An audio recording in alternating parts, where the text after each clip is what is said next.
আমারও সেই প্রথমে একই প্রশ্ন, রং মিলন্তি পোশাক এই বিষয়টা কি হঠাৎই হয়েছে প্রত্যেকবার?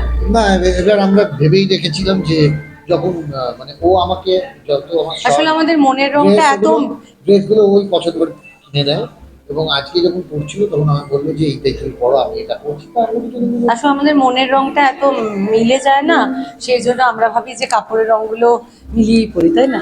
ওটা কাব্য করলো, আমি প্র্যাকটিক্যালটা বললাম। আচ্ছা, পুজোতেও কি সেম এরকম না, সব সময় তো রং মিলন্তি ভালো লাগে না, একটু কন্ট্রাস্ট খুব ভালো লাগে, তো কন্ট্রাস্টও প্ল্যান করছে।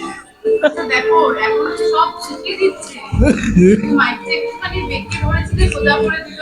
এই জায়গায় তো ও আমার টিচার। না দেখো, একটা কথা বলি, আমার মনে হয় মাইক ধরা থেকে ও আমার আমার মনে হয় teacher। এইটা ধরে এখন ছোট হয়ে গেছে। আমি যখন শুরু করি তখন এরকম বুমের সাইজ একটা ভীমের গদার মতো ছিল। আমি যখন জনতা এক্সপ্রেস শুরু করি সেটা 99 সাল, তো তাই জন্য এটা এখন আমার মানে অভ্যেস হয়ে গেছে আর কি, মানে সেটা কিছু করার নেই। আচ্ছা, কি কি গাইডেন্স দিল তোমাকে কাঞ্চনদা?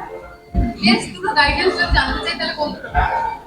একটা যদি বলো থিয়েটারের ক্ষেত্রে, তাহলে যেটা আমার ছিল সেটা আমার গলা পড়ে যেত, ধরো একটা লাইন বললে আমার গলা পড়ে যেত, তো Tail drop? আমাকে বলেছিল যে হ্যাঁ, এই টার্মটা আমি জানতাম না। ও বলেছিল যে যখন থিয়েটার করবি টেল ড্রপ জিনিসটা মাথায় রাখবি, নইলে আওয়াজ দেবে জোরে জোরে জোরে, তখন কিন্তু আর পাঁচজন অভিনেতারও গন্ডগোল হয়ে যাবে সিঙ্ক। এক আর একটা হচ্ছে ক্যামেরার সামনে, জীবনে প্রথম যেহেতু ওর সাথে আমি একটা কাজ করেছিলাম, ক্যামেরার সামনে হাঁটাটা অন্য রকম। আমরা যেমন নর্মালি একটু হেঁটে চলে যাই, তো সেটাও আমাকে শিখিয়েছিল। তো জীবনে চলার পথে অনেক কিছুই শেখায়, কারণ আমার থেকে অনেকটা বেশি অভিজ্ঞতা সম্পন্ন, এইভাবেই রয়েছি।